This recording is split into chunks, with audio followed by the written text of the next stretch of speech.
Hola, ¿qué tal? Nos encontramos con el profe Horacio y gracias por su tiempo y te vamos a realizar unas preguntas acerca de las economías de desarrollo y ciertos puntos a tocar acerca de diferentes teorías con diferentes autores.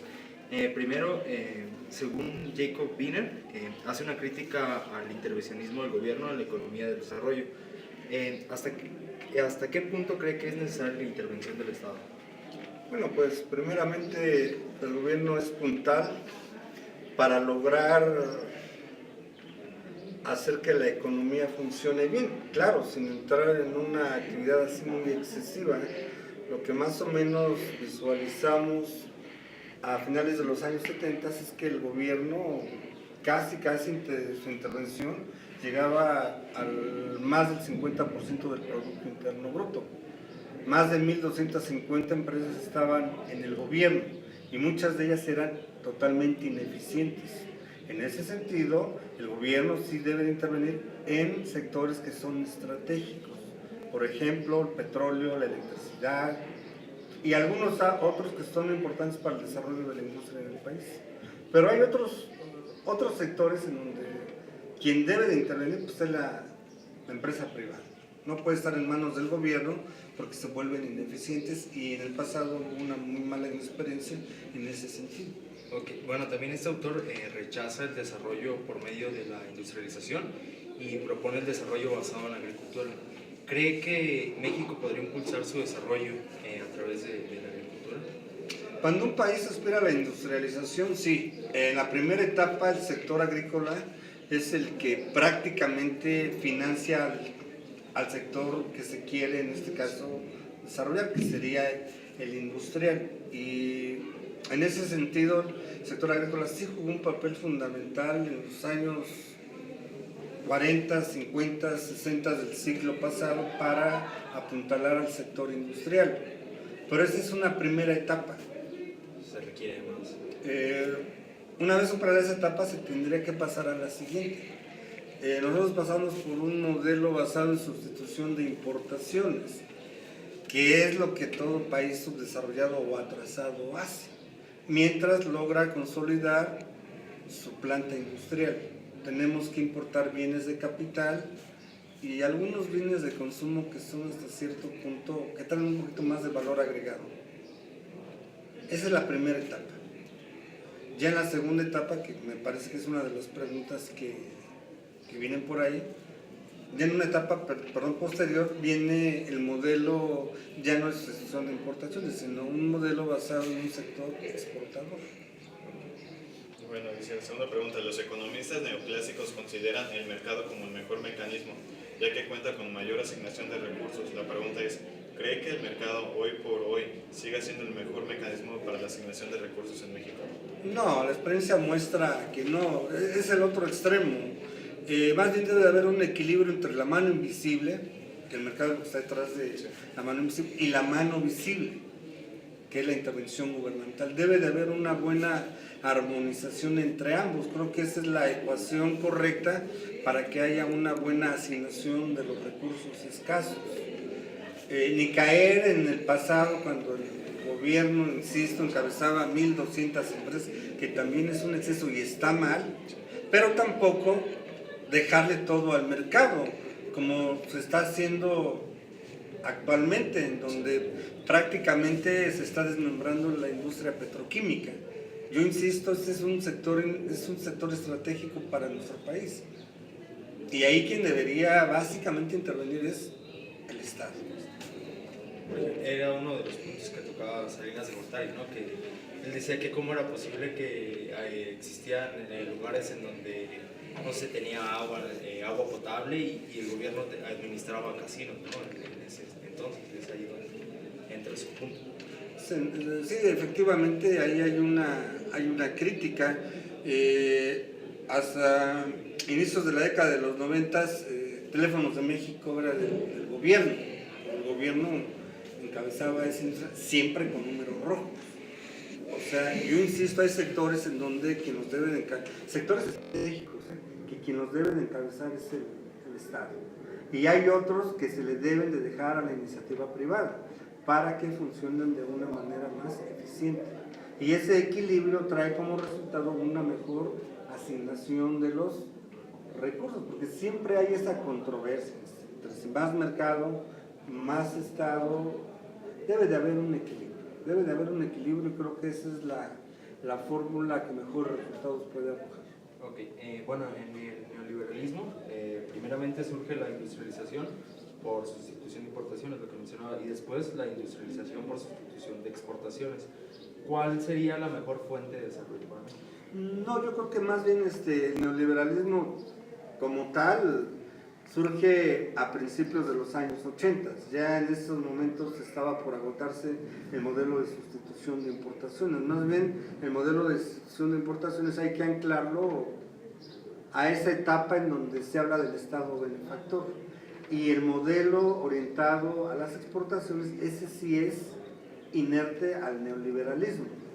Pero vaya, los resultados no son del todo satisfactorios de estos últimos 35 años. El crecimiento no pasa del 2.1% del PIB. Y eso, si me preguntan si es malo, sí es malo, porque no se han logrado generar los empleos que ahorita se estarían demandando, ni los que se han demandado en los últimos 30 años.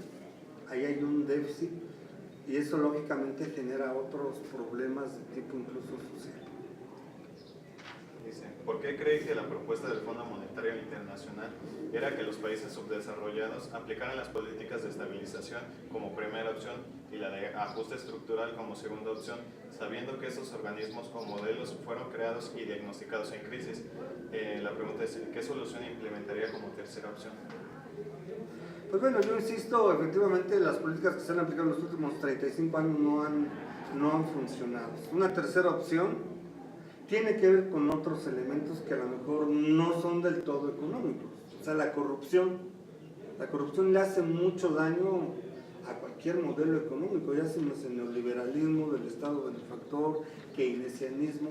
La corrupción es un mal, es un cáncer, que si no se erradica, no hay modelo que funcione. Pues empezaríamos por ahí.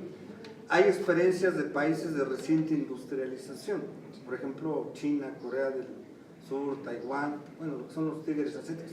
Habría que echarnos un clavado a ver qué hicieron ellos.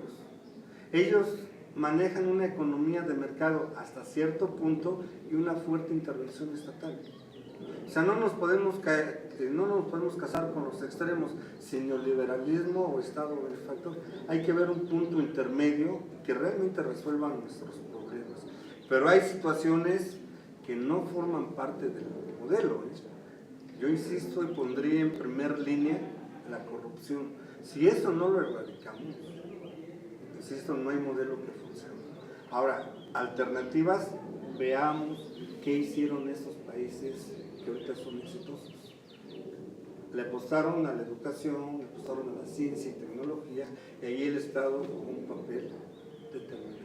O sea, por ejemplo, lo que entendemos es que sería como que aprender de nuestros vecinos, pero trabajar en manera conjunta gobierno y sociedad para que funcione.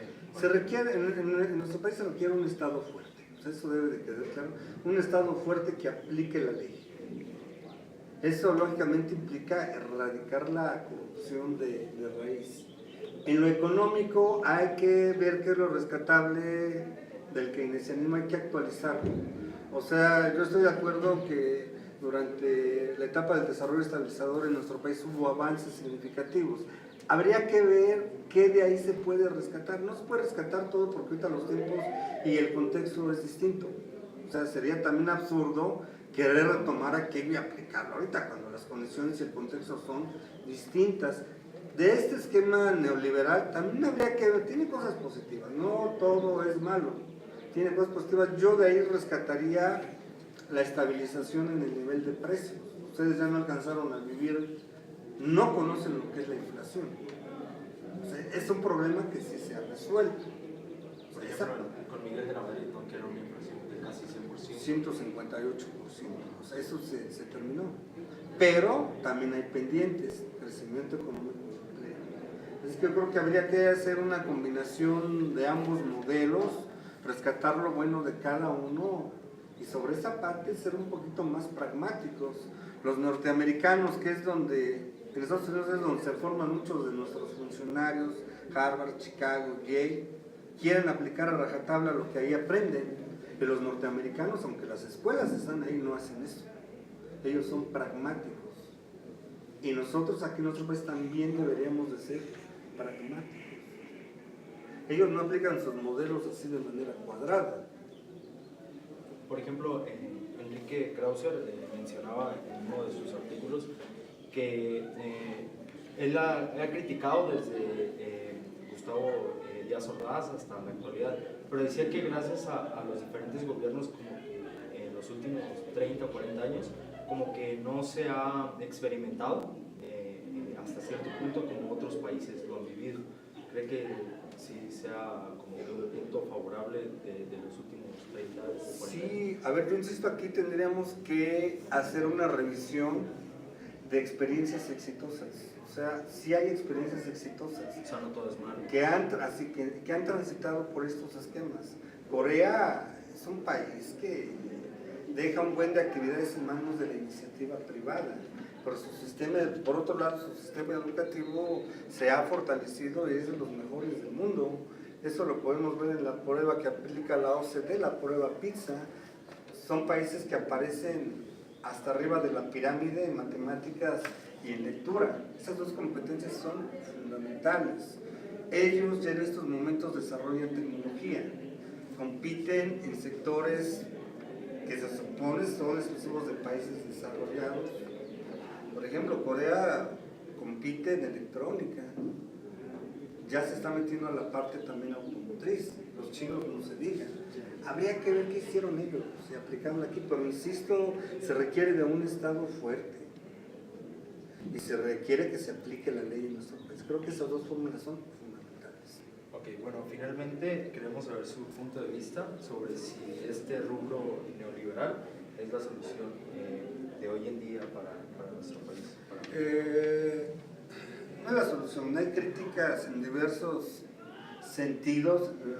Una muy particular es que, bueno, el modelo se centra mucho en el control de la inflación, con lo cual estamos de acuerdo, pero todo lo demás no se puede sujetar al control de la inflación. Si hacemos una revisión de las políticas, la que predomina dentro de todo el andamiaje de la política económica es la política monetaria. Y para que el propio interno brusco crezca también se requiere de política fiscal. Pero tal pareciera que la política fiscal está agarrada a los designios de la política monetaria. Y eso no puede ser, ambas deben de caminar juntas, y en este momento, si lo que se requiere es hacer que crezca la economía, si lo que se requiere es generar empleo, pues entonces las medidas deben de ser en ambas políticas. En la monetaria, lógicamente, está con candados por la ley. La ley dice que el propósito único y exclusivo del Banco de México es controlar la inflación. A diferencia de otras leyes de bancos centrales en países como Canadá, los propios Estados Unidos, en donde dentro de la misma ley se establece que se tiene que fomentar el empleo e incentivar el crecimiento económico. Bueno, pues creo que por nuestra parte es todo y agradecemos su tiempo. Muchas gracias, jóvenes. Muchas gracias. Estamos para servir.